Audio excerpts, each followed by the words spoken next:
Now is the time. A time you'll look back on. A time you adopt as inspiration. You will recollect this time. This moment, right now. Motivate yourself towards success. Overcome. Take over. The time is now.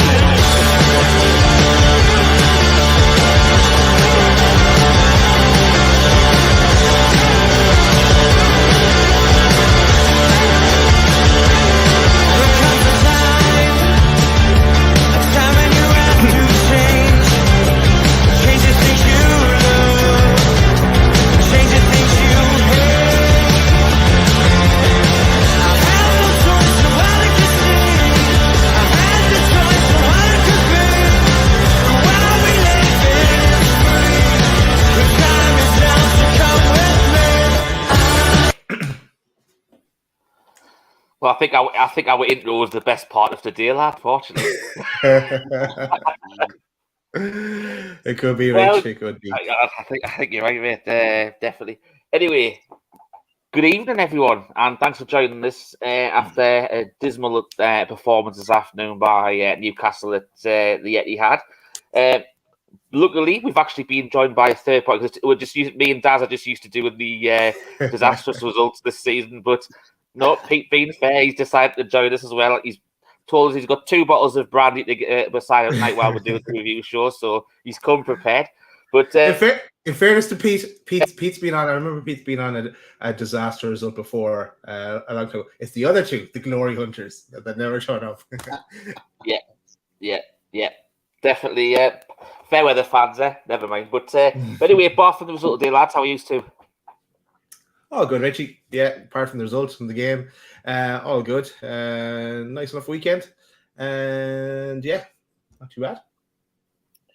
Yeah, life's good. Look, I'm sure we'll get into this, but this isn't the be all end all today. So, not getting bogged down with it all. But like I say, we'll talk about it in a second. Yeah, that we will. So what we'll do is we'll back the 3:30 when the team sheets are out and. Newcastle dropped the following team with Dubravka in goal, Kraft, Lascelles, Byrne, Target as the back four. Longstaff pairing Bruno and Joe Linton in the middle of the park. Miggy Almiron, ASM, and then Chris Wood returns into the middle of the front three. So that there was no Joe Willock and no John Joe Shelby in the squad today. However, we did have Kieran Trippier and Callum Wilson returned to the matchday squad for the first time in a while, so which was a big lift for all NUFC fans today and for the rest of the season. But Daz, what did you make of the start lineup when you saw it? Yeah, I knew Char wasn't fully fit, so we were kind of half expecting ourselves to come in. Yeah, Willock, I kind of said the last day he didn't have a great game. Even though he did kind of pick it up in the second half, and then he got taken off. And Shelby, I was a bit worried because isn't there some stat that we won a game when Shelby is missing? You know, so I was expecting a defeat today anyway. But and I was thinking that maybe the pace of the game might have suited Shelby. So maybe it's a wise move to. Is he injured? Actually, I didn't. Or something wrong with him. I didn't hear what was wrong with Shelby during the week. But the team. Injury. Calf injury. He's missing the rest of the season. I missed that. How confirmed? Sorry to interrupt. How confirmed that Willock and Shelby are missing the rest of the season? Willock's got a knee injury, and Shelby, who's actually been pictured at Disneyland Paris today, has got a calf injury. Yeah, there's a photo going around with a lad. Apparently he saw him today at Disneyland Paris. But yeah, they're not playing again in the last 2 games, so. Okay. Sorry to interrupt. No, that's great. No, because I missed that. But yeah, no, look, I hope he had a good day. Yours, Dizzy, or Disneyland, wherever, whichever one he was at. Well, he certainly seems to have had a better day than his teammates anyway. So, yeah. But Pete, when you saw the team drop at 3:30, what did you make of it? I wasn't surprised by it. I wasn't surprised with Lascelles coming in. I'll be honest with you. I think I think we'll be lucky to get Shaw back playing before the end of the season. If you listen to Howe's press conference, he said up until that press conference on Friday that that Shaw hadn't even trained all week. So I didn't have any confidence that he was going to play. And I think it was just to fill a spot that he was even, I think he was on the bench. But I think he was on the bench, purely to fill a spot. And it was an opportunity for, for Howe to look at Lascelles again. Longstaff didn't surprise me coming in. Obviously, it's clear now with Willock. It's really difficult. You can't offer Longstaff a 4-year contract and then not play him. So I always thought that he was always going to play some minutes between now and the end of the season to maybe justify giving him that contract, and maybe try and even encouraging him to sign the contract by giving him minutes. The rest of the team, I expected those players to play, but yeah, those ones that were that seemed like the surprises, that they weren't necessarily a surprise to me. Yeah, obviously we all saw on social media this week about Kieran Trippier and Callum Wilson in training during the week. And did any of you, either of you, think that he possibly they would actually make the starting lineup this week? No, I didn't think so. I thought they were going to be from the bench. And yeah, the tweets just before the team was announced were kind of indicating the same as well. Yeah, I suppose it's good that they got some minutes, and I do expect Wilson probably to start against Arsenal now. Yeah, in actual fact, on the away day tactics board, I actually put Trippier down to start. I thought he might have been the surprise involvement in the team, but actually the next day when Howe did his press conference, he actually then said that Wilson was slightly ahead of Trippier. Yeah. So then he thought, okay, he's probably not going to start. So that went out the window. But yeah, I agree with Daz. I think, and I'm sure we'll talk about it in a sec, but I think Wilson will start against Arsenal on Monday. Yeah. So obviously, Man City had a really strong squad to choose from, as per usual. And obviously they named this quite a starting lineup. And then obviously, as soon as I saw the back four, I thought, oh wait, he's going for it here. He's not making any second chances. It's possibly trying to slip. But when you got the back four, pretty much picks for itself there. Really, the way they've been playing this season. And then you have the midfield three and then the front three, and you could have a combination of anyone really, and it would still look fantastic and probably walk at any other team apart from Liverpool, possibly in the rest of the Premier League. But the fact that you've got Gundogan, Rodrigo, and De Bruyne there, I think you probably possibly already argue Bernardo Silva may be in there ahead of possibly Gundogan, possibly. But and then obviously up front, you've got that many to choose from up there. He's had a good record against us. He seems to score for fun against us, unfortunately, in a Man City shirt. And then you were just hoping that Grealish wasn't on form like he has, hasn't been this season since he's moved to Man City. And Gabriel Jesus has had a bit like a upturn in form recently. So, it was always going to be an ominous task today. Were you thinking the same, lads? Yeah, I was thinking the same before when the fixture list came out at the start of the season. Yeah, look, it's Gundogan was class. So he deserved his spot for sure, and De Bruyne was totally different level altogether. But they've played so many good players, even on the bench. Like when they even take off like Diaz, they had to take him off because just in case he had some kind of a niggling injury, and they could bring on Fernandinho in the back line. Ake is still sitting there. There was talks of us even recently enough that we were like, oh, we take Ake. They won't even bring him on. So yeah, it's miles difference. I think I said to my Liverpool friends anyway, give us 3 years and then we can give you a game. I'm not saying we beat you in 3 years, but we give you a game then. So it's going to take that long before we get anywhere in touching distance of them. Yeah, to go along with what Dad said, you talked about Nathan Ake. I was kind of like, like Ake is a good player. He's a good player. He get in our team certainly, yeah. And it was just like you kind of hoping he's playing that. Please, Ake play, because he's the one player that can you can maybe get a little bit of a win against. Because he's probably the weakest of all the players that are in that position. But and then like I look at it and I love Riyad Mahrez. He's just a super player. Yeah, you see him on the bench, you're like, yes, he's on the bench. You see Sterling starting, like, fuck. You just can't win. You can't win. It doesn't matter what you do, you just can't win. You look on the bench, you got Foden, you got Mahrez, like, fuck's sake. You got Fernandinho, you're thinking, I won't mind him playing instead of Rodri because Rodri's class, but Fernandinho is just as class as well. It's like, just, you know what, whatever, just put whatever to you right out. It wouldn't have mattered. But do you know what? If we'll take the first 15 minutes of the game and go up to the first goal, and I don't think it really tells the story. Obviously, for people who haven't watched it, there was, Man City had a ball come in and for the back post, and then luckily it was put over the bar because obviously they met on a half volley, difficult chance. But I think that the first real clear-cut chance of the game fell to Newcastle. And for once, we saw ASM, which we've said on the show in the last few weeks, on the right-hand side, puts a fantastic ball in for Chris Wood. And to be honest, I think you've got to see, and I know Martin's been a big stalwart of Chris Wood since he came in. And some of the lads have stuck up for him. You've got to be taking chance. What do you think, Daz? Yeah, it's. I'm laughing because some of your sentences, Richie, the audio breaks, but I know what you're saying. I know what you're saying. Okay. Yeah, and that chance, because I took some notes in the match as well. But yeah, the ASM cross, Wood header, he had no power on the header at all, and it went straight to the keeper. And that's the thing with Wood.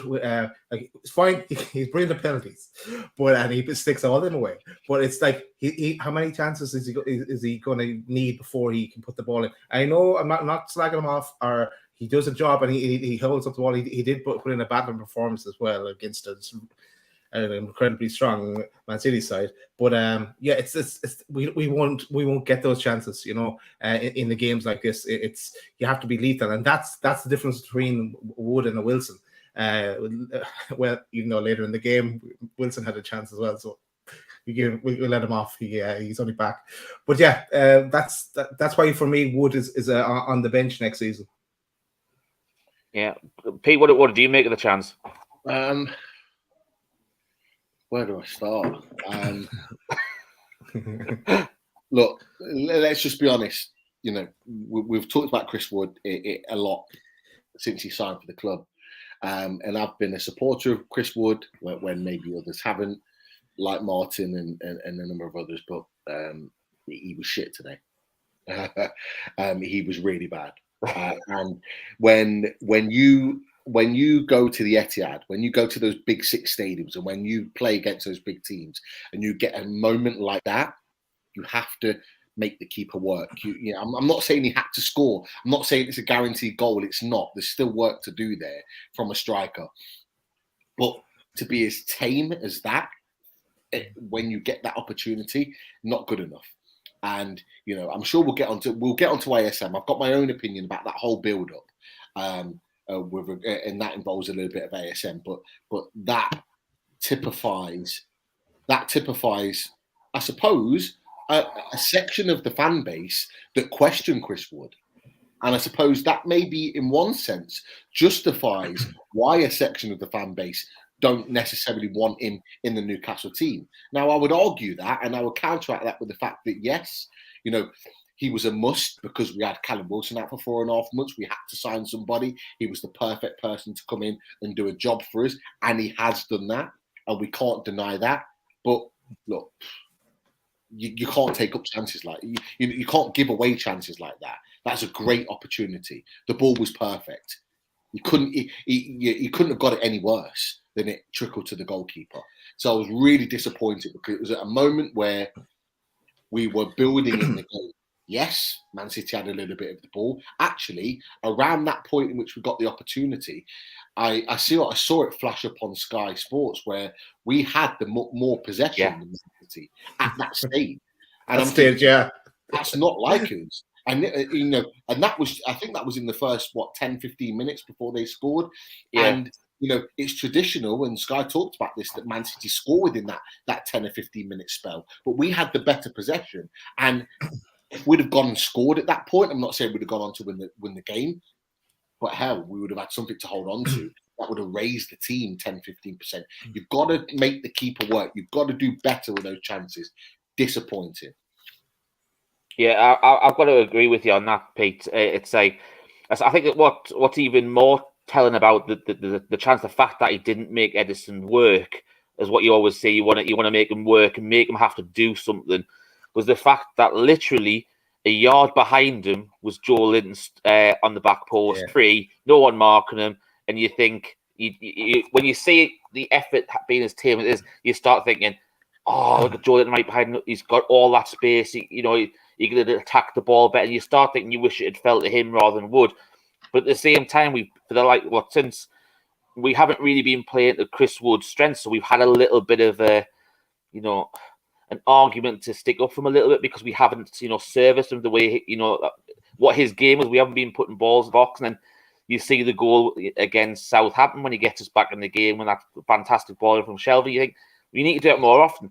And then you get a perfect ball like that in the first 10 minutes. And you think, you just can't, there's no explanation for it. I must admit, I was really disappointed. And I think that, the telling thing is, you're literally talking about a few minutes after that Man City got the pitch. And then once again, there's another ball back to the back post, this time from the left-hand side. And I think it's Cancelo comes in on the half volley and misses it this time.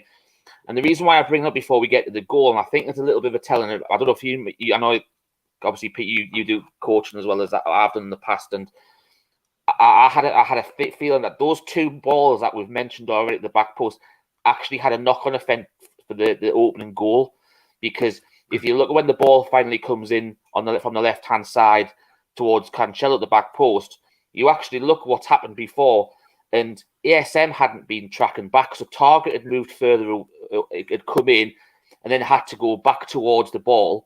So what's happened is when it actually comes back for the ball, Target's actually moved further back because he's not expecting ASM to be there, so he's feeling he's exposed again. So he's took a few yards back. Burns then took a few steps over. So then when the ball's headed back and when it's gone over and Cancelo, both of those are a couple of yards out of position. And even though Dan Burns trying to get back in, Sterling's got a simple headed tap in at the back post. I don't know if that's what you've seen from that build-up play before, that the actual open goal, Pete, at all. I'll touch you on you first, obviously, the coaching aspect, and obviously I'll get your point of view off that, Daz. Yeah, I did see that, and I did see they were pulled right over. So effectively, ASM at the point of the goal was playing as a left back, which is what you've alluded to, Richie. And you're right. The whole thing I don't understand is why that needed to be the case, because the ball that gets played in wide to Cancelo, it's a great little bit of movement. He's clearly not a right back. He's a right winger. He is a tremendous talent. And he's got great movement. And it's a great bit of movement there. But the ball was a slightly diagonal ball from deep. It wasn't like it was cut in right into the box. A little bit like De Bruyne did for the Cancelo chance where he kind of hits it on the volley and it goes wide. Yeah. It was come from deep. So I'm thinking, why has the defence got pulled so far away? And for me, Jamal Lascelles has a lot of questions to answer for that, because he gets pulled over far too easily, which then pulls, as you've quite correctly said, pulled Burn over, which then pulled Target over, which means you've now got ASM as a left back. Now, we in the chat, us guys on the show tonight, we know that is the one place you do not want ASM, and that's playing as a left back. He is not defensively savvy. He's not good at tracking players, right? Yes, he could have maybe done a little bit better. I thought the movement was very, very good anyway. I think if you put Miggy, Ryan Fraser, or Jacob Murphy, Matt Ritchie, any of our other wingers there, the same would have happened. So don't put that on Alan Maximin for that situation happening. But I question why the defense has moved over, and I've got a few questions that I'd want answering if I had the opportunity to speak to Jamal Lascelles, to saying, why are you getting pulled over so easily? Why are you then getting pulled over, which then pulls all the other defenders over, which then creates a massive gap, which Alan Maximin, our least defensive player, then has to fill. And when you're playing against a team that strong, that for me is not good. That's not good. You have to be defensively solid, because ultimately, I was thinking about it, and I watched it again. I was thinking, well, if Dan Burn had just stayed in this position, it'd have been all right. Or he would have at least got the second phase. So Sterling would have never got the header. But then I'm thinking to myself, but then if that had not happened, there would have been a huge gap between the centre backs, and there would have been other questions there about the defensive positioning. Why isn't Dan Burn covering? Blah blah blah. So you kind of can't put it on him in that position, I suppose. But yeah, it's not good, and you can't put that sort of emphasis and pressure on Alan St-Maximin. You just can't, because he's not a left back, and that's what he was effectively made to do in that situation. Yeah, that's what did you make of it? Well, first of all, I'll just go back to the Wood chance again, because and it links into what ASM said during the week.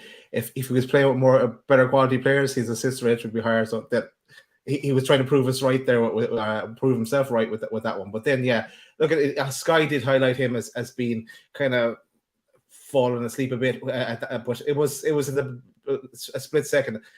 Can't really blame him so much for that. And I agree, Pete. He's not a left back. Anytime he goes anywhere near that position, you're kind of worried that he's going to give away a stupid foul or something like, or just go in half-hearted into it. So you never want to see him there anyway. So I'm not really going to pinpoint it on him.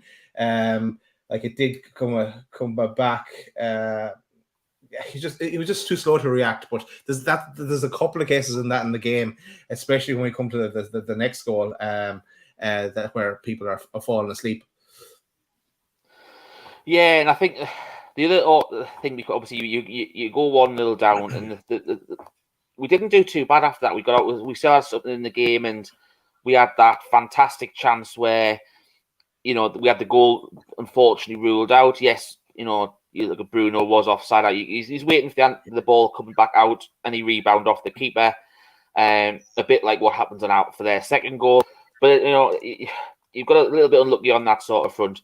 But so that that would have made it 1-1 as well. So we've had two real good moments to get back into the game, haven't taken it, and then a few minutes after, about 5 minutes before half time, there's a ball, a long range effort outside the box, bounces just from Dubravka. You'd expect your goalkeeper how far that is, and the view to actually that he had on the shot to deal with that pretty comfortably, especially an international goalkeeper in the caliber of Martin Dubravka. However, what you've got to do is you should always, as a defender, you move with the ball as well, and you expect just in case your keeper makes a mistake, and that was the main difference on the goal. Yes, he made the mistake, and he's got to hold his hands up. You should say yes, it's his fault for the goal.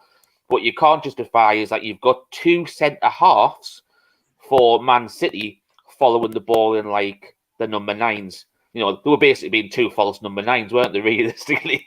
And there's Laporte tapping in an easy second for them not long before half time, and that realistically, it's a sucker punch, especially with the two chances we'd had beforehand. But you said you wanted to mention something about that goal, Daz, about. So I'll let you go on first while Pete's away. Yeah, sure. So, this is Laporte's goal in 37 minutes. So, the corner came in, the Gundogan volley, Dubravka spilled it, and there's that. That's the first thing is what we talked about before. We want someone to come in the summer that's going to challenge Dubravka and maybe put him under pressure and maybe take the first number 1 jersey off him. But then, then it goes to. As you said, the two City players were in, and the two central defenders as well are the first to touch the ball. And if you look back, I looked at the back of this one a few times. You have Joelinton and Longstaff are not switched on. There's about 2 seconds there, where the other ones ASM 1 second. There's about 2 seconds there. They're paused, they're rooted. And then if you look at even further, you see Byrne, who's a bit further back, is kind of more rooted as well. And it's actually Lascelles that gets the closest to them. Which is a bit surprising, but so there was 3 of them there that were kind of rooted and watching the action happen on the replay. That's what it looked like. And I know it's only, you're talking about 2 seconds, split second, but it's just why did our players not react faster to that particular goal? Really, I kind of I still blame Dubravka. He shouldn't have spilled it, but there's a calamity of errors for that one. So that's that one. I'm more disappointed about that one than the first one. So Peter, what did you make it from a defensive point of view from Newcastle for the goal? Look, we can question the defence and their positioning, the lack of sort of attacking from the edge of the area by the midfielders. We could question all of that, but ultimately, Martin Dubravka's had harder shots put at him, which he's held on to. And look, it's a mistake. It is. I'm not going to hammer him for it. It's a mistake. He's let the ball go. They've kind of mopped up and scored the goal. They've reacted quicker than our players. If this was last season or even a couple of seasons ago, we'd have just gone, yeah, mistake from Dubravka. He saves us more points than he loses us. Let's move on. But the difference is we've got new owners now. So what we're starting to see now is fans going, let's get rid. And I'm not saying let's get rid. I think a new goalkeeper needs to come in. A new goalkeeper that's going to certainly challenge him. A new goalkeeper that could potentially be number one, to say, you're not going to have it all your own way. You're not going to be able to make mistakes like that and be guaranteed to start the next week. And that's not a bad thing. And I think, that's probably not gone in his favour, that type of mistake today. And Eddie Howe alluded to the fact that individual mistakes cost the team, and that was one of them. I think that would have reinforced Eddie Howe's mindset that we need a new goalkeeper. We need an actual goalkeeper, because Darlow, let's face it, Darlow and Gillespie don't challenge Dubravka. There's a gap, massive gap there of quality. But what we need then is a little bit of a gap there in quality with a new goalkeeper coming in that's better than Dubravka, that's going to push him. So one mistake, bad mistake, could have been avoided. He's come out and collected some other balls. He's come out and took some other balls today in that game that were probably arguably more difficult. And so it is just a mistake. But yeah, poor from the goalkeeper. I don't really put it too much down to the defenders, maybe the midfielders to not getting out there quick enough, to closing the ball down, to stopping that second phase in terms of the shot coming in. The midfielders probably could have done better with that, but I think there's maybe a reason behind that I may get a chance to talk about in a bit. But that's all about the goalkeeper for me, nothing else. Yeah, it's one of those things where we've touched on in the past about in previous seasons under Steve Bruce, where ESM has always been one of the first team names on the team sheet sort of thing, and he's been a bit more relaxed about it, and he doesn't have to worry about this. And I think I don't know, you lads might agree with us or disagree, but do either of you think that because of the caliber of the backups that we've got at the moment for Dubravka could be a bit more relaxed, that he feels like he's not going to get dropped at this moment in time? Yeah, I don't think he would go with that attitude, but yeah, I don't. There was Darlow didn't do much this season, whereas last season you would have said, oh, it was neck and neck. You wouldn't know who to play because Darlow was unreal last season. But this season, no, there isn't really anyone to challenge him.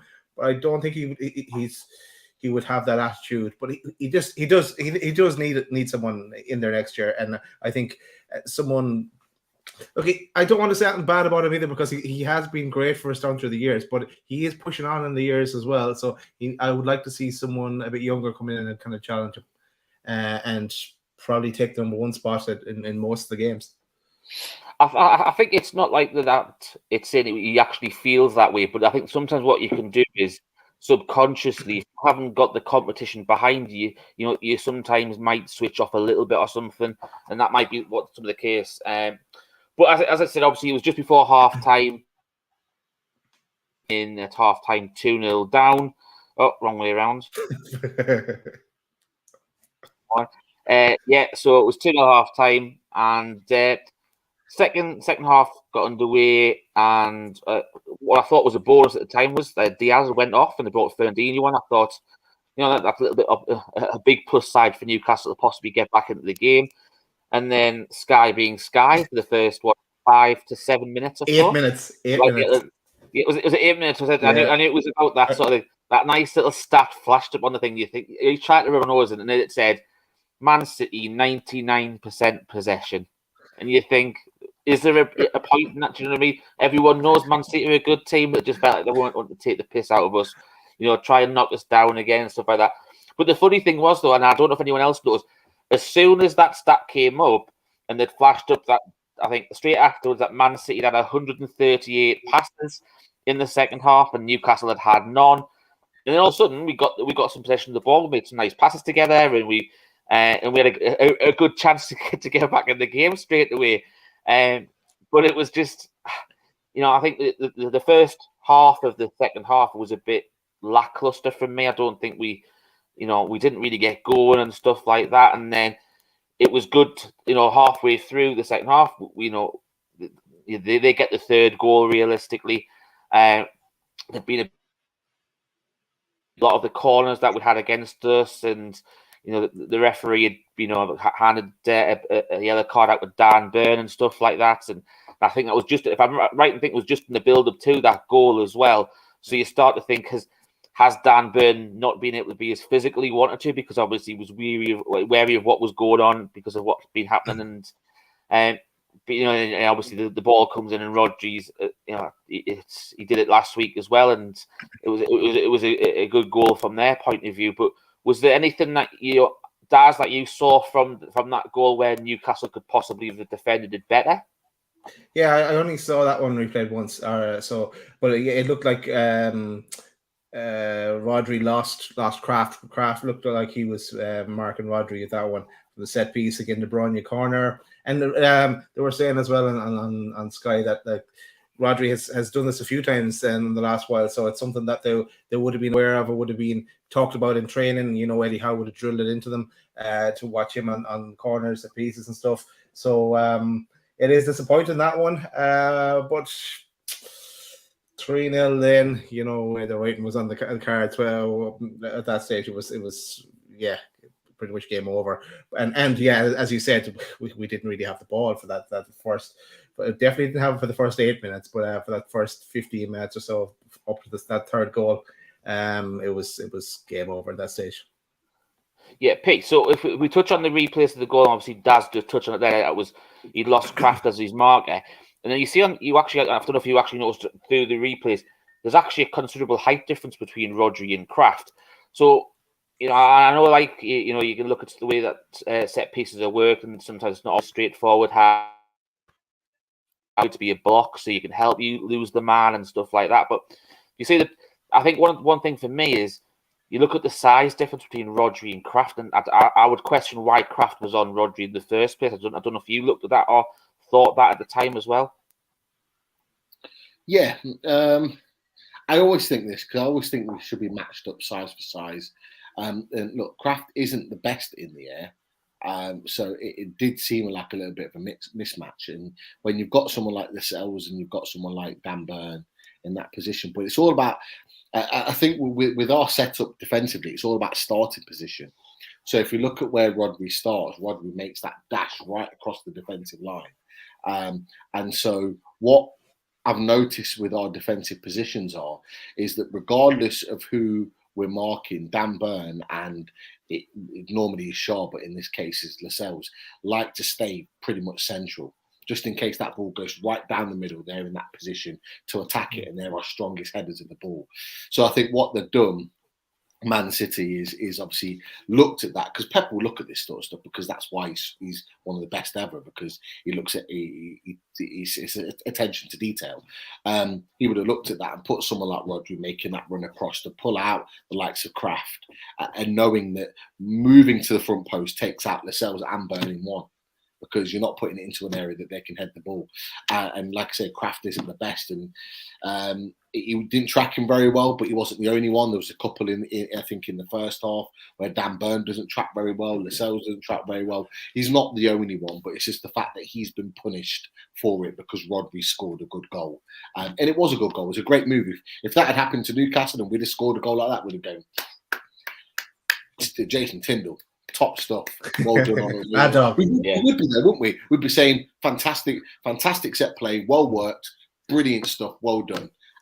So you can't argue with that, and I think they played it very, very well. But look, Kraft wasn't the only one to let players go. There was a number of set pieces where our defensive setup wasn't very good today.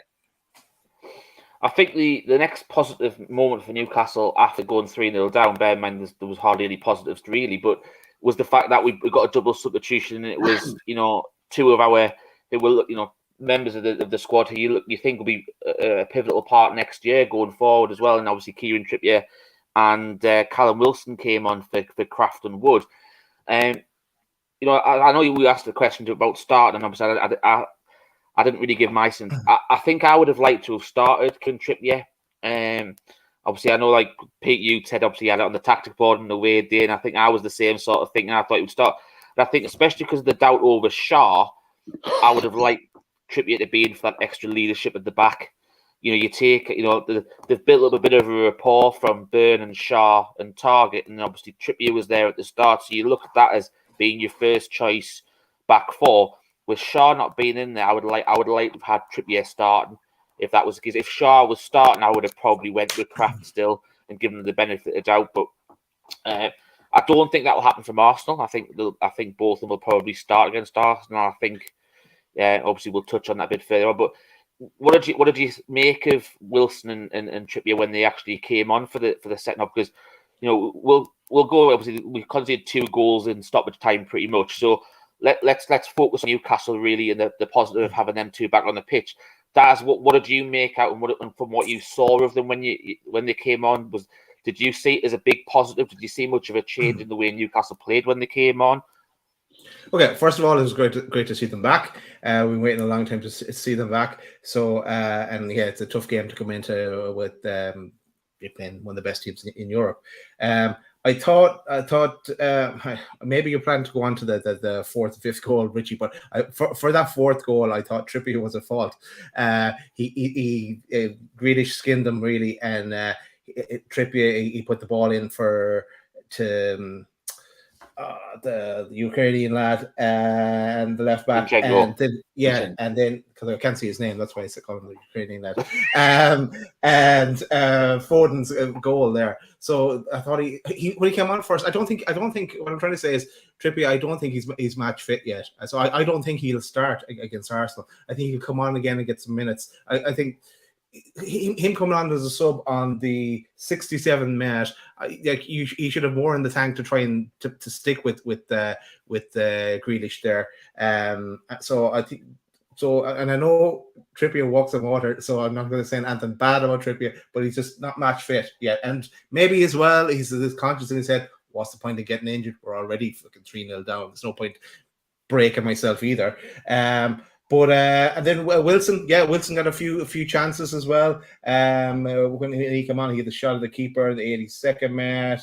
There's a one or two, and there's a ball across from ASM as well that he just kind of narrowly missed out on. So it was lively, and he looked strong, and that's why I think he will start against Arsenal. So for me, Wilson put up in a better performance than Trippier, but I'm not saying nothing bad about Trippier either, because they're both just back from a long injury. So no one bother clipping this and me slagging off Trippier or anything like that. Yeah, we'll leave the clipping to you, Daz. Don't worry about that, mate.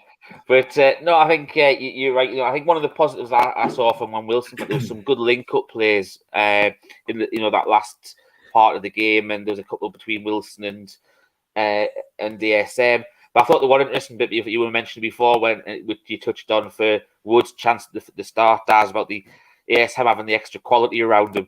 And then there was a break not long towards the end when there was Wilson and ASM going through, and you're thinking, just needs a nice little cute ball through, and all of a sudden ASM puts this horrible ball just into complete open space on the left-hand side behind Wilson, and I just thought, I can imagine Wilson after the game saying, well, if I had more quality players around me, I might do better, because it was just a horrible ball. But Pete, go back to what I asked Daz. What did you take from the spell where you had Chips and Wilson back on the pitch? It's very simple. Quality players improve the team. It's as simple as that. We were dead and buried up until those two boys came on the pitch, and then when they came on the pitch, I think we created 3 or 4 chances off the back of that, just in that period of time that they came on the pitch, and that tells you all you need to know. Is that I think it just emphasises. I think there's a few in the chat. Paul Oxley's been one of them that's labelled 1 or 2 and said, we need to get rid of whatever. And yeah, we do need to get rid of 1 or 2 players aren't good enough. But those boys are. And those boys, if we'd have had them playing every week for the last 4.5 months with Callum Wilson, for the last 3 months or so for Kieran Trippier, you know, we would be in even better position than we are now, in my opinion, because they are better players. Instantly, we're more dynamic as a striking force. You know, that the chance that Wilson gets, fine. He doesn't score it. You know, you put that down to just a little bit of rustiness in this situation. But I tell you what, if that was Chris Wood, we wouldn't have got that chance. And it's the quality and the intelligence and the timing of the movement that creates the space. Great little knock in there by Murphy that sets him free. But ultimately, it's that quality movement that we need from a striker like Callum Wilson. Callum Wilson is you know, there's a huge gap between him and Wood in terms of quality, and I think providing that he's fit, we'll see that next season. But there was a very much a lift from ASM. We've talked about this so often, and there's been an argument, you know. ASM being around quality, better players, will it raise his game? You know, I threw the question out: would Wilson want to be playing with ASM because he's not guaranteed to get the balls that he wants? But all of a sudden, Wilson comes on the pitch and there's kind of like another 10% from ASM. ASM had his best spell of the game during the time in which Wilson was on the pitch. There's a clear understanding there of what they want from each other, and it was good to see. And Wilson stretching defenders, pulling them all over the place, creating opportunities, being big and strong, holding the ball up, or just being a bit of a bastard, really, to those centre backs that maybe Wood hadn't done in the whole game, getting in and amongst them, holding them, pulling shirts, making it difficult, making sure that if Man City win the ball, fine, but they're not going to win easy. And they're not going to have an easy ride with Wilson up top. And that's what I love about Wilson. That's what a quality striker does. They don't make it easy for the centre-backs. The centre-backs might win battles, but not easy. And it was too easy when Wood was on the pitch today. Far too easy. For a big, strapping, strong lad as he is, far too easy in moments of that game. Great to see Wilson back. And look, he will be back scoring goals, no doubt about it. And you know what? The perfect centre-back pairing to play against is Arsenal on Monday. So I would like to see him start. Trippier, on the other hand, you could see that quality from the right-hand side. Put 2 fantastic deliveries in that had the Man City centre backs at 6s and 7s didn't know what to do because the quality of the delivery was so good, and it was great to see. But you know, I don't blame him for the goal. You know, Jack Grealish was on fire at that point in time, and you know, ultimately Trippier was still a little bit cold in the game, and he got caught, and he did get caught. I think if Trippier's had 2 or 3 games under his belt, it wouldn't happen. Caught in that position, because I think his positional stance and the way in which he defends side on would be better and wouldn't allow Grealish to get that. But I think, you know, it's just those early stages. I don't put it at fault in that. You could argue that the centre backs were at fault for that goal, because how have they allowed then the next 2 phases of that, once the ball's been played in, to happen after that point? So I don't put that all on Trippier. It looks bad on him because he gets left for dead by Jack Grealish, but I don't blame him for the goal. But goes back. At that stage, Pete, I used to go, Jesus, you know, and I didn't even look at the rest of it. The rest of it, I knew it was going to. But I just want to shout out to Arsenal for life, and I just want to say, Callum Wilson is coming for you on next Monday. So he's adamant that we're going to take a whooping. So we'll see. We'll see. Arsenal for life. I don't think you are. I think we could be the ones that put a spanner in the works, mate. You know, you've already proven away from home in recent games that you've not been the strongest. And our final home game of the season with Trippier and Wilson back, I think we'll be bang up for it. And I think there's gaps in your team that even Leeds proven today with 10 men that we can explore. Yeah, so just about to say that. Not worried about that whatsoever. I'm actually looking forward to that game on Monday, because I think there's goals in that game for us. And I think it'll be an entertaining game all round. But yeah, great to see those boys back. Exactly who we need, and we need more players like that coming in to supplement them to make that team better. That's for sure. Cool. Yeah, I think what we'll do is there. For me, I don't think it was the scoreline did Newcastle justice. I don't think Newcastle deserved a 5-0 loss today, because we did play well in patches. And you know, 2 goals in stoppage time. Yes, you can turn on and say, and I know the commentators were raving about the last goal being a good team goal for Man City with the pass and movement, but for me, you've just conceded a sucker punch fourth, you've probably switched off and, that's it, want to get on the bus and get home to that sort of thing. So for me, it wasn't going to affect the game. I added a bit of gloss to them and helped their goal difference towards the Premier League title head to head with their Liverpool should they need it. But I want to finish on because obviously I asked the question at the start: did you expect Trippier and Wilson to start? And you both obviously said no. You thought. I want to flip the coin. Obviously, what it was, you gave them the last half an hour. I want to flip the other way. Would you have started both of them, right, and given them, say, 60, 65 minutes, and then bring them off and hopefully see you're in the game, give you more of a chance to be in the game going forward for the last half an hour or so? Yeah, that's an easy one to answer, Rich, because it would be yes if we were still in a relegation battle and with a chance of going down. But if we're in the clear, you're even just a bit worried that when they're coming on, okay, you don't want to see them get injured or recurrence or injury and miss pre-season, because that's where they build up their fitness to be hit the ground running at the start of next season, which it's all what it's all about now. Doesn't matter so much where we finish at this stage. It's nice to finish as high up as we can, but it doesn't really matter. So no, because we're safe. I think he did the right thing in just giving them a few minutes. Pete, your thoughts? Trippier, I think we could have played for at least the first 50, 55 minutes and seeing how we'd have got on. I think, just having that little bit of leadership on. I agree with Daz. I think if we're in a relegation battle, personally, I think they'd have come back before that. I think we've just been doubly sure before we brought them back into the team. And I think if there'd have been question marks on either of them, I don't think how would have brought them back. But I think we've given them longer to come back in, that they're 100% recovered and they've had a little bit more training time. And I think if we're relegation battle, they both would have started probably.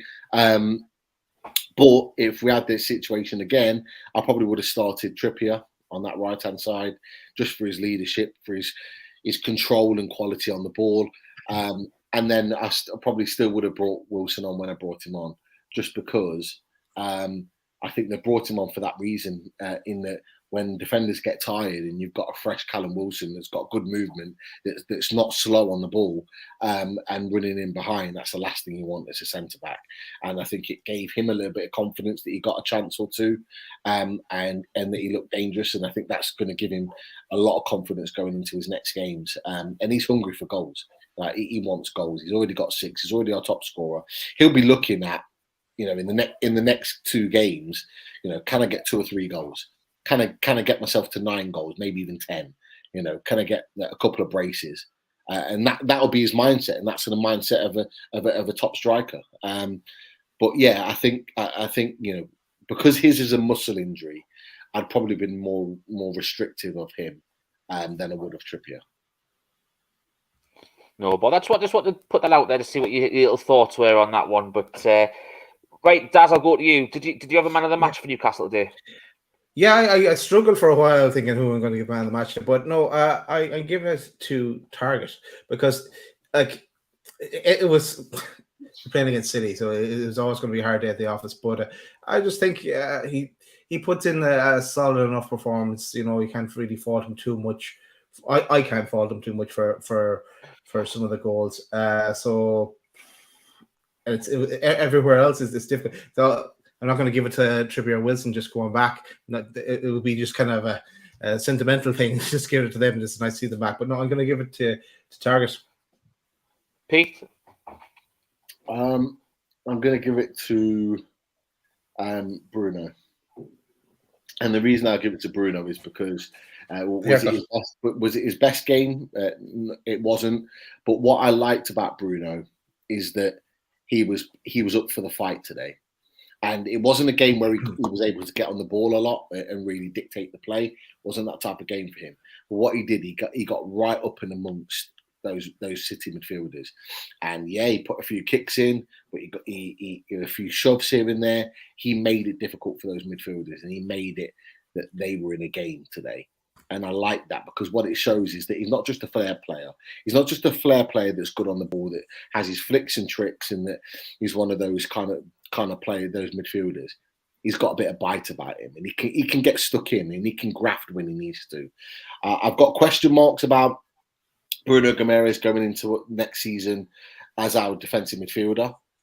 Because in the way in which we're set up at the moment, I don't think it works. It didn't work today without Shelby. We missed Shelby today, which some may not agree with, but I believe that we missed John Joe Shelby as that deep line midfielder. And actually,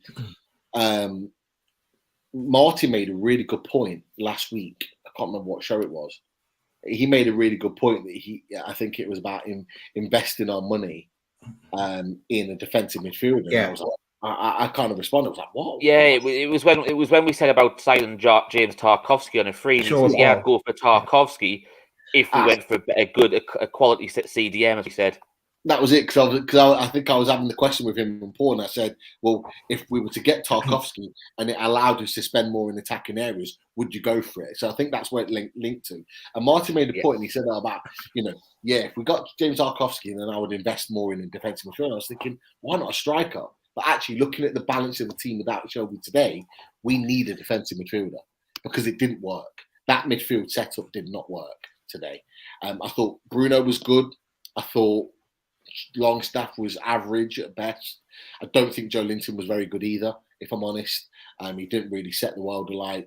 He didn't really get stuck in. He wasn't really in the battle, not like Bruno was. Bruno led the way in that midfield today. And I think Bruno would be better in that box-to-box midfield position as the two further midfielders going forward. And it just said to me today, if anything, that we emphasise a defensive midfielder, someone that's a bit of a no-nonsense, like a real dictator in terms of the pace and the power of the game. I watched the player yesterday, and I thought it was fantastic on the pitch yesterday. And he didn't really get a mention, but I think he'd be perfect for our midfield. And it was Ian Basuma at Brighton. I watched him against Man United, and he dictated the play. He was a batter. He got stuck in. He made it difficult for any Man United attacks to get going, because he was there, and he just gave the ball to the attacking players and said, "Do what you do best." And I think someone like that, not necessarily him, because he'll be wanted by a lot of clubs. Someone like him, and yet someone's put in there Calvin Phillips. Arguably, he'd probably be played better in a box-to-box position, because that's really his game. He's not really a defensive midfielder, only for England. But again, another good shout. I just think that's a position where we really need to strengthen and solidify. Because if John Joe Shelby keeps picking up injuries, I don't think we've got anyone else that can do his job. But Bruno Guimaraes did play well in that midfield. He's the only one, I think, that would probably escape any sort of criticism in the game, in my opinion. And yeah, it was good to see. Yeah, I've sort of got to back you up on that, Pete. I think it was my man of the match, not because, as he said, it wasn't his best game since he's had a black and white shirt on, but he was up against a formidable midfield three, and to be fair, he was pretty much dealing with it by himself. I felt Longstaff was all at sea. Joel Linton, obviously, we know he's not a midfielder. He's sort of developed into that role by mistake, and he's played well there. But when you start coming up against world class players like that you've got, and I think what it told was the amount we touched on, I think, in one of the games previously. The amount of passes that Bruno had in the previous game, he'd had 3 passes that went backwards. He's all about trying to get things going forward but today he was in a different sort of role. He was trying to make sure we kept possession, and he was having to go backwards to either the full backs and it was a different sort of role, and that's why I agree with Pete. I think that's why he was probably our best player today, because it was a different role, which is not a natural role for him. But he did well against that fantastic midfield three of Man City. It's quite fitting we got brought up on Calvin Phillips there, because there was a day that the Daily Mail had put a post in about Calvin Phillips supposedly having a release clause in his contract should Leeds be released, relegated. and the relegation release clause was £25 million, which for me is an absolute snip.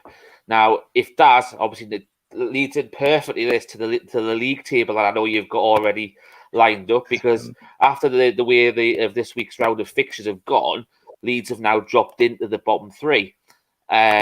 So, with yes, they put up a good fight after going out to 10-men at Arsenal, because it looked like at one stage, Arsenal are going to run riot with them. But, Leeds, to their credit, they fought back into the game. They got a goal back and obviously couldn't turn it over. But, and what I did notice that once Ayling went off, Calvin Phillips took on that captain's role. And what we've noticed about Eddie Howe and some of the recruitment, they're looking for leaders on the pitch. So that obviously says to us that with obviously Liam Cooper and Ayling not be there, one of their other leaders on the pitch is Calvin Phillips, and obviously he's an England international as well. And as Pete said, he's not really a type midfielder. He's more of a box-to-box, but he's played there for England. So you start to think, could he do that for Newcastle? And I think the way that league table shoots up there, it's a possibility that it's someone we could look back at in the summer. But looking at the table after this round of fixtures, we've dropped down to 13th, but it doesn't really tell a picture, because there's only 2 points separating 14th and 9th, I believe. If we'd wanted to got something, we would have been a bit higher in the table. But it's still all to play for. A top half finish is still on the card. Yes, there's a few teams around us who have got games in hand compared to us, but I think it's what we said a few weeks ago. Let's just finish the season on a strong point. Let's see if we can get maximum points from the Arsenal and Burnley game, and let's see where we finish. It's extra money in the coffers for next season and stuff like that. But I'll go to you first, Pete. What do you make of the table, and obviously what I've just briefly touched on regards Calvin Phillips? Firstly, in terms of Newcastle, I'll just touch on really quickly. It's what I expected. The 2 defeats. We always want to be positive. So when we get given what do we think is going to be a result, Liverpool, Man City, I'm always going to be positive and think, we've got a chance of winning or at least getting a point. Yeah. But the reality is that they're 2 world-class teams, the 2 best teams in the world, in my opinion, right now, with Real Madrid slightly behind them. And it was always going to be difficult. So we're always going to drop down the table. But like you've just said, Rich, the next 2 results, Arsenal and Burnley, I do think we can get points from. I think there's a chance we can get maximum points from. And we can look at being at around 49 points by the end of the season, which would be an outstanding turnaround if we made that happen. From a Leeds point of view, Burnley, Everton, I don't think anyone would have thought that Everton would have got the 2 results that they had. Am I pissed off about it? Yeah, I am. I'm annoyed. I wanted them down. However, Leeds being in the bottom 3 doesn't disappoint me very much. And the reason being is because I said this probably this time last year on one of our other shows. And I said, the thing with Leeds United is that they have players that are not necessarily good players, but players that are built to a system and built to Bielsa's system. And I knew that they would always have a moment in which they would come unstuck. And I think we even talked about it as having that second season syndrome. Everyone was lauding them. Sky, BT, amazing team, great entertainment, blah, blah, blah, blah, all this rubbish, right? It was they were never going to be able to sustain that level of work rate that team had under Bielsa. Bearing in mind they had 2 years of it in the Championship and then a year of it in the Premier League. They were always going to come short at some point. And this season proved it with the amount of injuries they've had. It's because of how hard they have to work. So I'm not against Leeds going down because honestly, they're just not that good of a team. And I'll be honest, they even weren't last season, but they got lucky a lot of the time. But for me, I'm looking at Rafinha and I'm looking at Calvin Phillips, and I'm thinking, look, I don't think we'll get Calvin Phillips. I've got to be honest. At 25 million, that puts us out the market. If he had a buyout clause of 30, 35, 40 million, I think we'd be well in the market. I think 25 million is enough to have too many teams in for him that might push us out slightly. And that's just me being honest. I'd love him as a player. I think he's a brilliant player. But I just think at 25 million, if that is the buyout clause, that puts us out of sync, because I think there'd be too many top clubs that would come in for him that would be able to offer Champions League or European football. And that's just my opinion. However, Rafinha is another discussion. And I can't help but think that Brazilian link would be in our favour.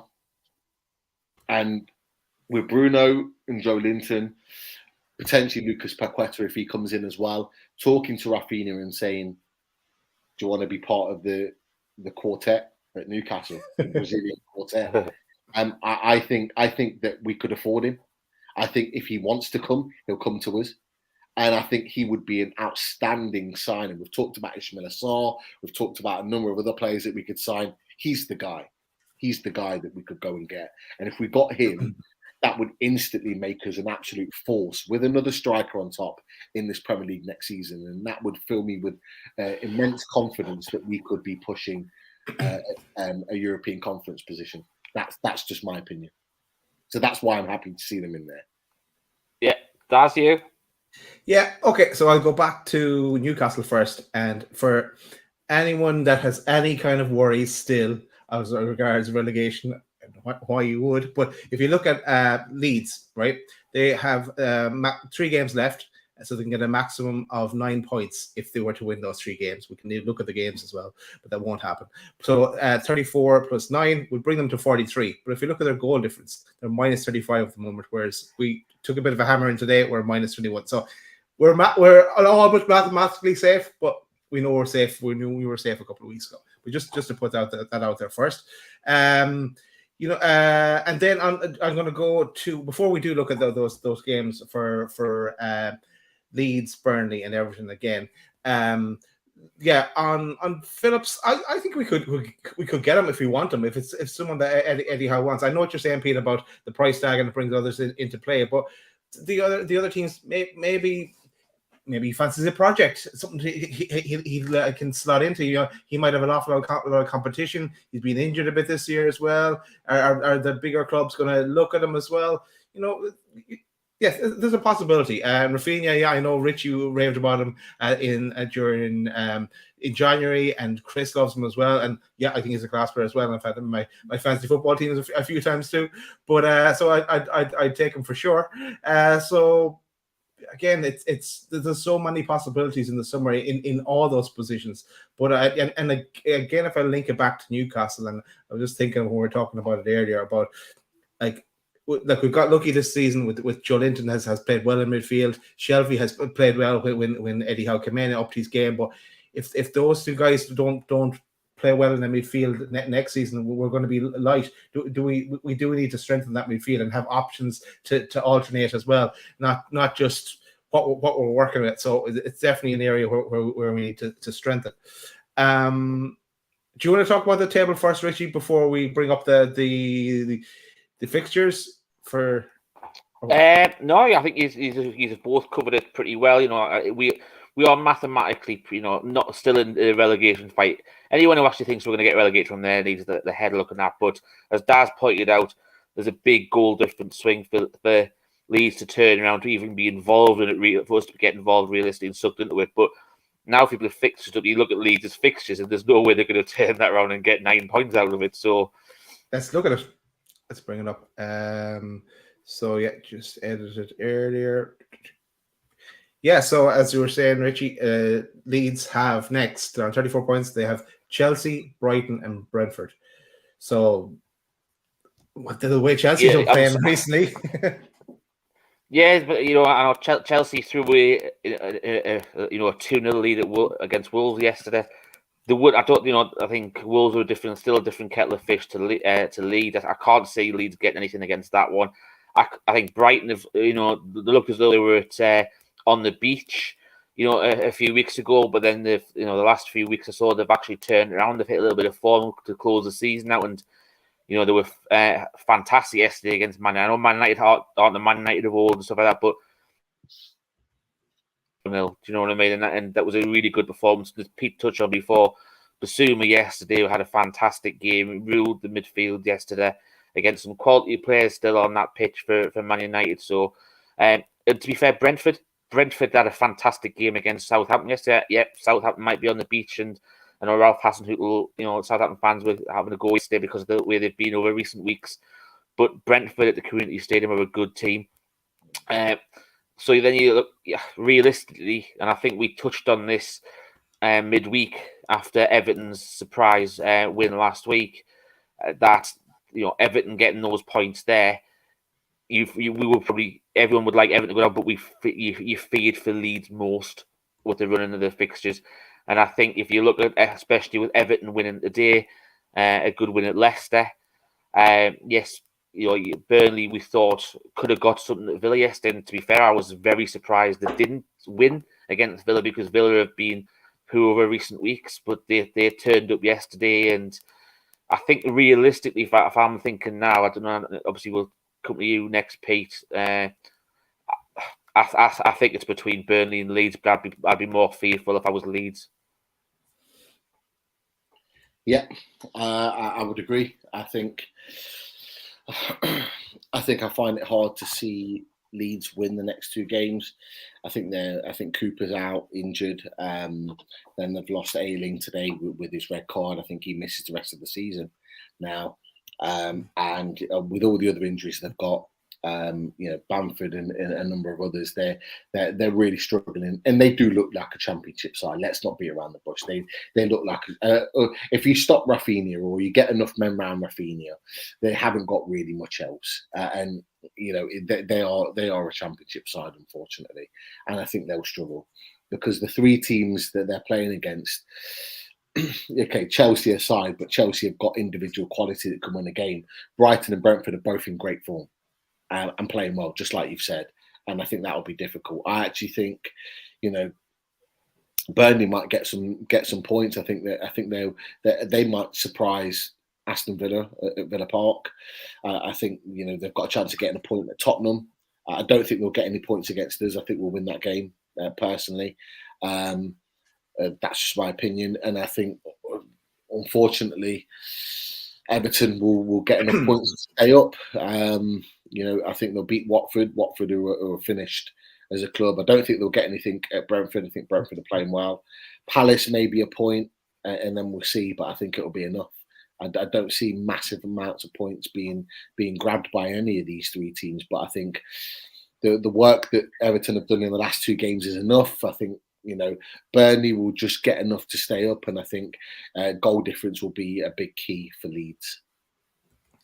It's funny because I keep changing my mind each show, but now my thinking is I think Everton are going to be safe, and they should beat Watford, and I think that'll be enough for them, even though they have three more games there and more difficult to get points in the rest of the games.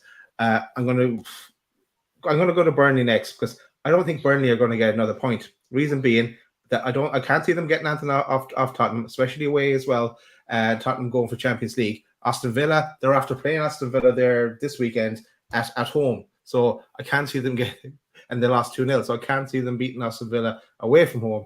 So, and then playing us the last game of the season. So that's why I'm saying I don't think Burnley will get any points. But then can Leeds get a point? And that is the big question because they have the worst goal difference. So if Leeds can get a point, I think Burnley will go down. So problem is though, that's where Leeds getting that 1 point from. I won't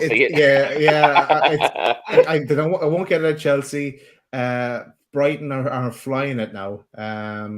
And as Brentford are doing all right as well. Maybe the last day of the season, they could go down to the last day of the season.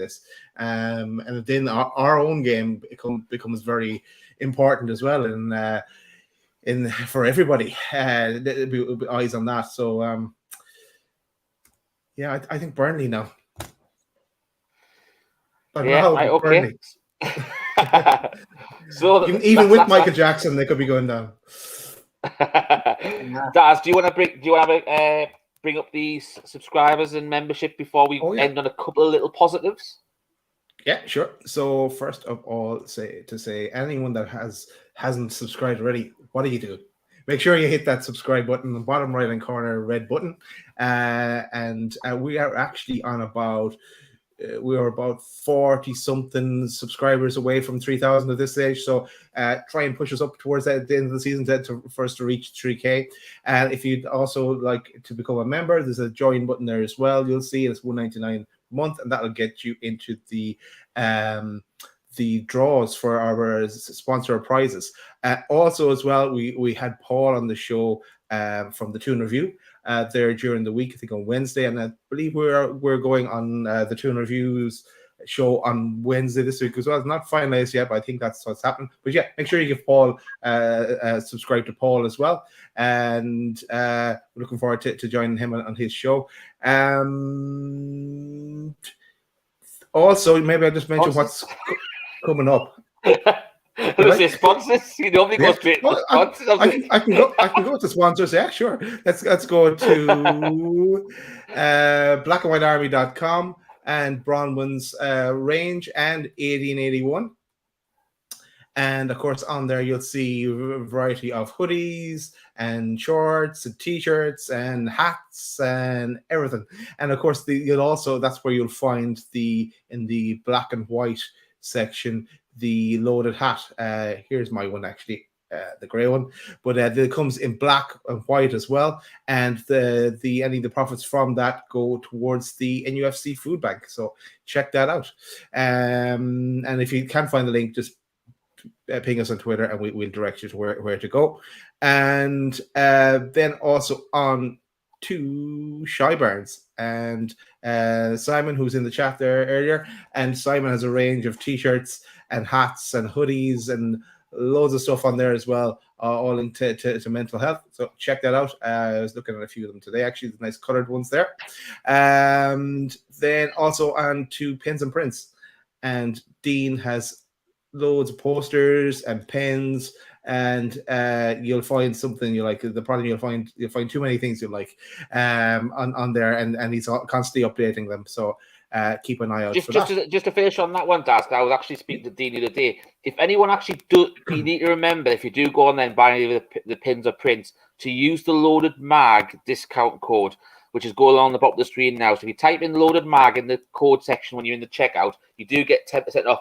Now, what Dean's actually said is there's quite a lot of sales come from our viewers. However, nobody's putting the code in there, so you are actually losing out. So you just wanted to let us give you a shout to remind you to put that load of money. You're helping him out nicely, because obviously there's more money going in his pocket, but obviously you're losing out on that 10% discount you're entitled to for watching the show. So just remember that when you do go to the checkout. Sorry, Daz. Cool. And just Richie, we haven't really solidified what we're doing this week, but I think we're going to be on, as I mentioned, on the Toon Review show with Paul on probably on Wednesday. We're more than likely having away days as well, Pete. Just waiting on confirmation with the guys from Arsenal. Hopefully, I have one or two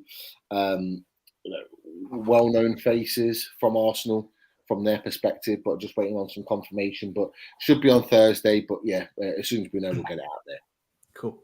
Lovely. And then, as we've been plugging as well, coming up on the one to mark in your diaries on the 18th of May is we have Sean Casey, like I said, back in with us, and that's when we'll really kick off the transfer window, and with our HB sauce with us. Cool. So what I'll do is, because obviously it's been a bit of a bad day for Newcastle, I wanted to finish on a couple of positive notes. Okay. So first of all, I wanted to give a shout out to our great player from the last month, Bruno Guimaraes, who went away with the Player of the Month for April. And to be fair, with the performances he put in during April, it was thoroughly deserved. And I also wanted just to give everyone who's watching this as well, he is actually up for Goal of the Month as well. So he's up for Player of the Month for EA Sports. So if you go onto the EA website, on the Premier League website, give him a vote. It's every single Newcastle fan is really important. We're sick of the big six players always getting these votes and stuff like this. He reached out on Twitter as well, and he said, "Come on, NUFC fans, vote for me." And it's nice that he's wanting, we've got that rapport with him, and everyone loves him so well. But let's show him the Geordie love and support, and if we can get him as their the EA Sports Premier League Player of the Month this month. I also, as I meant, just touch on briefly there, Miguel Almiron's also up for Goal of the Month for his goal against Crystal Palace as well. So you can go find that on Twitter as well, the Premier League and also Budweiser. And obviously last weekend we had a fantastic turnout in James's Park for the ladies in their 4-0 win against Alnwick Town last week in the first ever women's game at St James's Park. But they actually finished the season today, and what a way to finish the season with a fantastic 8-1 demolition of Barnsley this afternoon. So, ladies, hats off. Fantastic way to finish the season.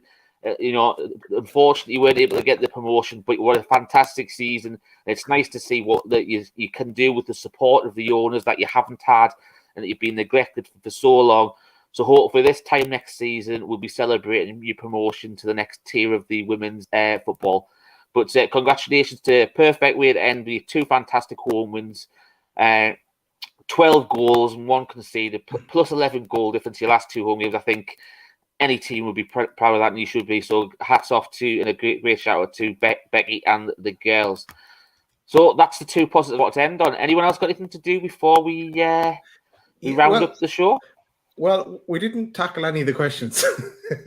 So, well, if you want, go on. Sorry. I just remember what you said before we went on. Hopefully, because there was nothing to talk about, we'd probably keep under an hour. And I thought it was an hour and 15 minutes. I thought you might want to. Yeah, I know. This is what happens. We always lose the run of ourselves. It's called private chat when you want to tell us something what's going on. sorry. Got distracted. We'll take 15 minutes with the questions if there's 15 minutes. There's one here about the keepers from Larry. Robert Sanchez from Brighton, Nick Pope, or Dean Henderson. Of those 3, which would you pick? For me, I like Sanchez. I don't know what age Sanchez is.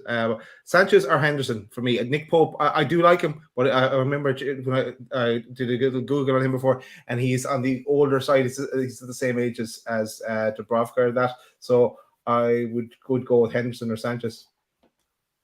Go on, Pete. You go first, mate. Yeah, I think Sanchez is better with the ball at his feet. I think he showed that last night. He's much better at the ball with his feet, and I think that's what Howe's looking for. But I think he would cost a lot more to get out of Brighton, personally. Dean Henderson is the perfect choice out of the 3 because he wants to leave Man United. He's not as good as Sanchez at the ball, but he's okay. But he's a fantastic shot stopper and commander of his area. So I think that he would be the better goalkeeper out of the 3 overall. Nick Pope, I don't think is any better than Dubravka. So I don't really want to go sideways, in my own opinion, with a goalkeeper. If someone, I want to go someone that is better or got the potential to be even better. Henderson's got the potential to be even better. Sanchez, you could argue, has got the potential to be even better than than both of them. But it's about money at this point in time. There's how much you could prize him away. And I think he would cost a pretty penny to get out of Brighton, if I'm honest. So Henderson out of 3 for me, just because I think it's more realistic. And Pete, as I go to Richie, I'm going to give you those 3, and then I'm also going to throw in Kepa the keeper as well. Oh. So those, sorry Pete, you didn't get that option. Fuck that, he's shit. Yeah, to be fair, there's no point because I would never ever want him in the. He's to be fair, of what I've seen him, he's always been about himself. You look at the penalty shootouts that he's been involved in. Yeah, do you know what I mean? You don't want people like that disruptive forces in there. But as Pete already touched on, I think Sanchez has surprised me. I think he's had a better season this season, and as Pete said, he's really good with his feet, which a lot of coaches like. I would probably stay away with Pope. I think, as Daz mentioned, his age on that wrong side of similar side of the Bradley one, only looking possibly a little bit younger by 2-3 years max, age wise. So I think if you look at those 3, you look at leading towards Dean Henderson on that one. But what I will throw in, I'm going to throw another name in there, like Daz did, but this one that we might actually be interested in. And the reason why I bring it in is he's 29-year-old. His contract runs out next year, so there's a chance that the cost may not be over the hill type thing. You know what I mean? It could be realistic sort of fee. And we signed his teammate in January, so I'm going to go up there and say Jan Oblak. again, he's better than all of them. He's better than all of them. He's world class. He'd probably be in the top 3 world class goalkeepers in the world right now. But I just, in my mind, I'm just thinking, how much would he cost? I think that's the thing with him. Only having 12 months on his contract. It's one of those where you start to think, let's take contract. Yeah, it's an interesting situation. Yeah, look, I wouldn't say no to him. That's for sure. He's top class. But to be fair, Pete, this is another conversation for end of the season, and the transfer silly season kicks off, isn't it? And that links in, Richie, to Neil's question. Well, when does the transfer shows come back? They never went away. They're always in our mind. And I suppose really we're kind of saying kicking it off on the 18th with Sean in with us, and that's, I think, we're going to be going silly with shows, all and different variety shows. Fully Loaded Transfer Show will be back, and there'll be other spin-offs as well, and Squad Game, and different people that you want to see before either. We've got no games to commentate on, Daz, and talk about. So we'll probably have Fully Loaded Transfer Show, and then we'll have other transfer shows just to go along with the extra time. Fully Loaded Transfer Show, extra time, and then whatever additional time. Then we'll have extra time, for the third show of the week or whatever. We'll sort it out. Don't worry about it.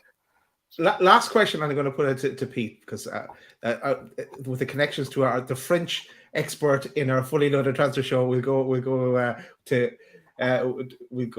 to you, Pete, and it's about Paqueta. Where does he play if he comes in? And I don't think how we'd want to drop Bruno into the defensive midfielder with how well he's been playing offensively. First and foremost, we need a new box to box coming in.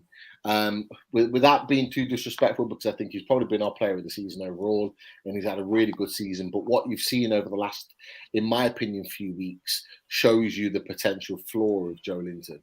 I don't think in the last few weeks he's played very well. Certainly not to the level he was playing around January, February time. Just my opinion. And what someone like Paqueta will give you is not just that box-to-box ability, but it gives you that quality in front of goal. He's able to link the play better in attacking positions and score more goals. So for me, I looked at it the other day. He's sort of his goal contributions. I think he's got around 15, 16 goal contributions this season, including Europe as well. And that's what you want in a box-to-box midfielder. If we could have a midfielder in that box-to-box position to get you 16 goal contributions, either goals or assists, we've significantly improved in that midfield area, because we haven't got a midfielder that can do that. So he's a shoo-in if we go and sign a player like him. And for me, him and Bruno will probably end up playing together. So it's then a fight. It's then a fight between Joe Linton, Willock, and maybe Longstaff to get in those positions, which is not a bad thing for a squad of players. For me, then you're looking at the defensive midfield position where you've got John Joe Shelby. You need another one in there that's going to push him for a start. So I think maybe 2 midfielders are going to be needed. How much we pay and who we go for is another question there. I have no idea, but there is definitely a place there for him. And if we're going to lose anyone in that starting berth right now, it'll be Joe Linton. So it'll be Paqueta and Bruno together. I think just to follow on from that, Daz, because we'll talk about Paqueta, what we've got to be careful about as well is obviously we'd love him to link up with Bruno, but also the fact he's been nominated for League One Player of the Year this year as well. And if you actually go on to Twitter, you'll see his nomination video where he scores a fantastic goal against PSG with a fantastic ball through off Bruno Guimaraes as well before. And so if you actually look at it, it's good. But what you've got to look at, I think, is it's what sort of cost are they going to have for someone who's potentially one of the best players in the league. And the fact he's got that nomination as well is, yes, we would love that partnership, to be rekindled. Because we know how close they are on and off the pitch, and they've got that chemistry as well, and it would be fantastic to see that. But the same thing that we've also found is Newcastle won't be held over the barrel. So this might be one where you look at, when we've talked about the other night about playing, we probably need to address about 5 or 6 positions realistically to get, add that extra quality that we've got around there at the moment.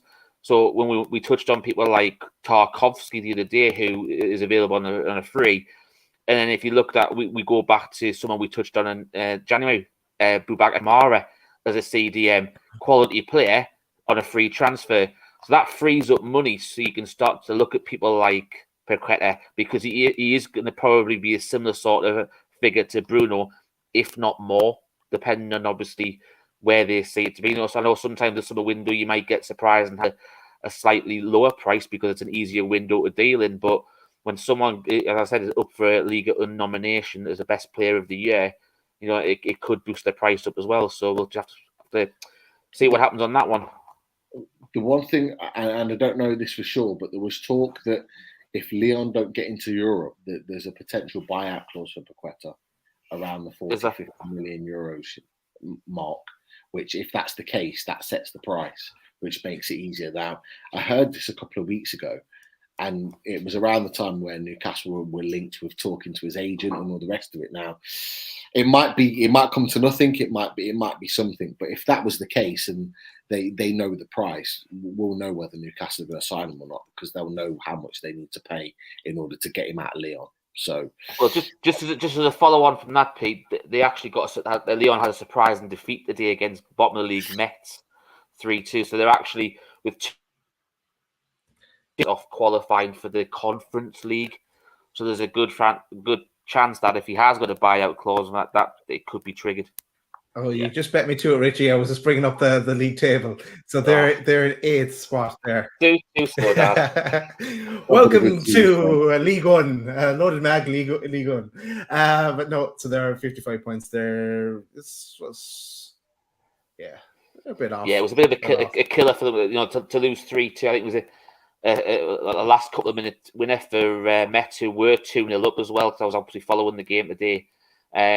But it was, they got stuck a punch near the end when they thought they'd got an equaliser out of it, and Met actually got a winner later on, straight afterwards. So looks good for Newcastle if that is the case. Yeah, and just that team there in 10th position, it may be a good thing for us as well. With Lille being sat in 10th position on 51 points, not that he's going to come to us. He's still linked heavily with AC Milan, but I don't know if you guys saw that Botman had a bit of a barney with the Lille fans after their game the other day, kicking off with the fans because they were booing them constantly. So he had a few choice words that got put into the media, which wouldn't maybe have put Botman in a good light. But I think Botman's frustrated because of all the attention that's been put on him through the links of Newcastle and AC Milan. I think any time they concede a goal, even if it's got nothing to do with him, he's getting the brunt of it. And I think he's kind of blown his top and got a little bit frustrated. So he'll definitely be out the door. They've had a poor season. And I don't think he'll be the only one. I think Botman, Renato Sanchez, who could be another option for Newcastle United. He's another fantastic box-to-box player who nearly went to AC Milan in January, and that fell through for whatever reason. Jonathan David is a striker. Yeah. Not had the best of seasons, but is a talented boy. There are players there that I'm sure Newcastle will be looking into. And like you said, when the season finishes, that's when the transfers start from the HQ, that's for sure. That's for sure, is right. On that note, or else we'll lead into the transfer show. We better leave it there. Do you want to play out with the how, Richie? Your choice.